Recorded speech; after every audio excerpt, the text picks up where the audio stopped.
Tori Nji's Bodhisattva's vow. When I, a student of the way, look at the real form of the universe, all is the never-failing manifestation of the mysterious truth of the awakened life. In any event, in any moment, and in any place, none can be other than the marvelous revelation of its glorious light. This realization made our ancestors and teachers extend tender care with respectful hearts, even to such beings as birds and beasts. This realization teaches us that our daily food, drink, clothes, and protections of life are the warm flesh and blood, the merciful incarnation of the awakened one. Who can be ungrateful or not respectful even to senseless things, not to speak of human beings? Even though he may be a fool, be warm and compassionate toward him.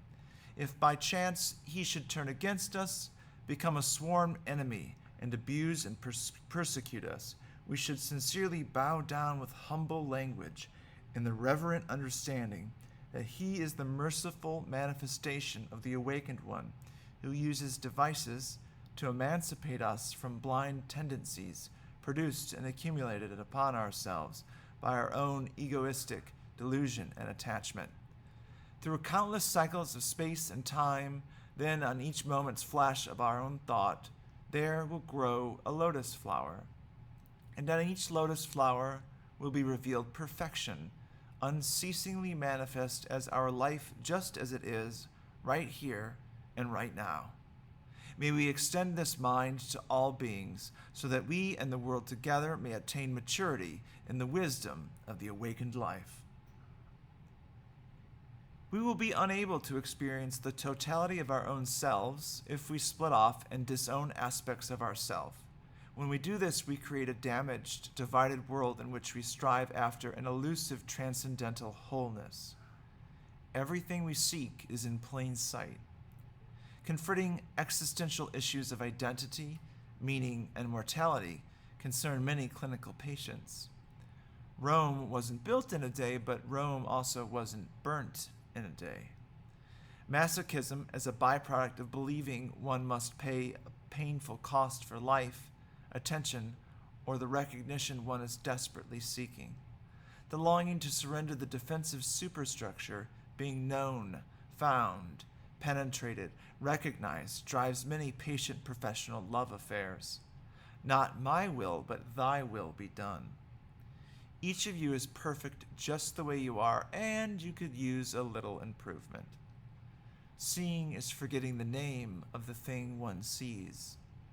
You will see through the eyes of the old masters, your eyebrows entangled with theirs. As Kant said, act in such a way that your action could serve as a universal law. There are no dragons in stagnant water. The self is a multiplicity of discontinuous self-states, a set of discrete, more or less overlapping schematic that, taken together, define who one is, each scheme being organized around a particular self-other configuration with a distinctive affective flavoring. Aspire to emotional honesty. The mercy of the West has been social revolution. The mercy of the East has been individual insight into the basic self void. We need both. Even gold dust blinds. Enlightenment is non-expectation, seeing reality directly and dropping off all notions of game. As D.H. Lawrence wrote, if you try to nail anything down in the novel, either it kills the novel or the novel gets up and walks away with the nail. There's nothing to gain and nothing to lose. Ordinary life fits the absolute like a box and its lid. Tradition cannot be inherited, and if you want it, you must obtain it by great labor.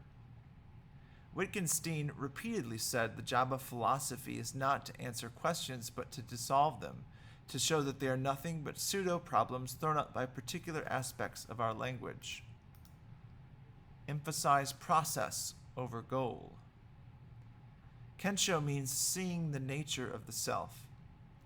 To simultaneously stay attentive to our environment and to those around us without any trace of self-consciousness about our own condition is the beginning of what Dogen called forgetting self.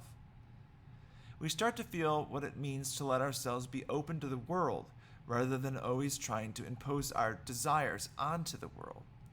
As long as we approach people from a feeling of deficiency and longing, we cannot approach them as equals. Dualism is a word that Buddhists use to describe the experience of being cut off from what's vital in life. For Plato in his Symposium, desire and love overcomes our experience of separation. They are what glue us back together when we've been torn apart. We have to move beyond curative fantasies with meditation, often our secret practice. We have to become clear about those, as it's the only path to true practice. Being able to hold a physical posture is an important correlate to being able to remain mentally focused and concentrated. Staying attuned to our body is our most fundamental discipline of awareness. A koan means a public case. As Winnicott wrote, there's no such thing as a baby. We are. As long as there is true bowing, the Buddha way will not deteriorate.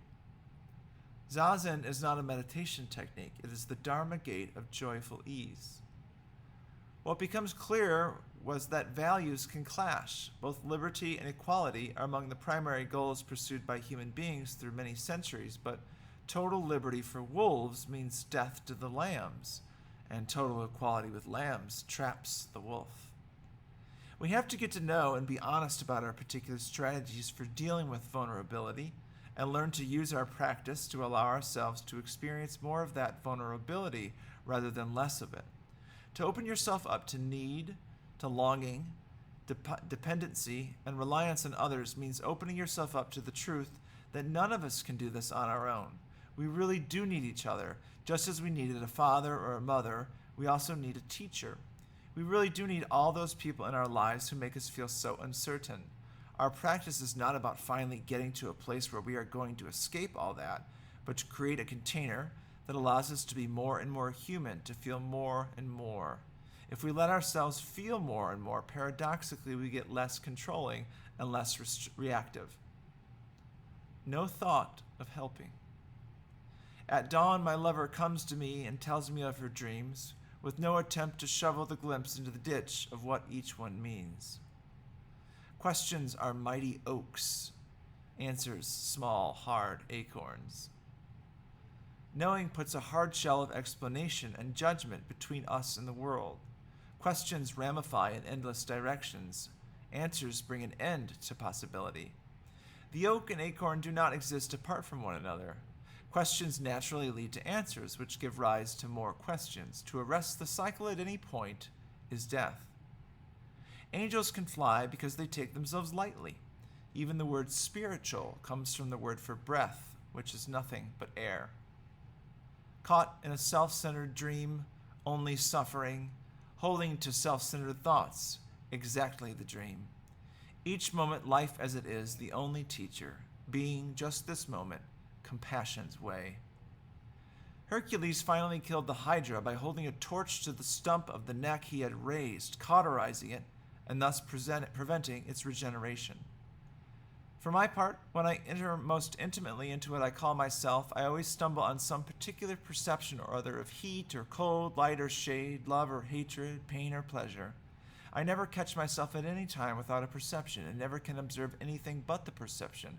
When my perceptions are removed for any time, as by sound sleep, so long as I am insensible of myself, and may truly be said, then not to exist.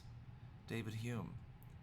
I do not believe, and never have, in sitting zazen, facing the wall, and straining as a stool for satori. Satori is an invisible mist, which envelops you unaware, and finally, never goes away. Empathy is the capacity to see the world through the eyes of another, and to see it subjectively true as our own way of seeing, without presuming there is necessarily any outside, neutral, or objective place to stand from which to judge the correctness of one view over another. At the most basic level of daily practice, we participate in ritual, literally entering into the forms and actions of our ancestors. Ritual is an opportunity to surrender our individual likes and dislikes, our personal opinions about how and why something is done. Out of the crooked timber of humanity, no straight thing has ever been made.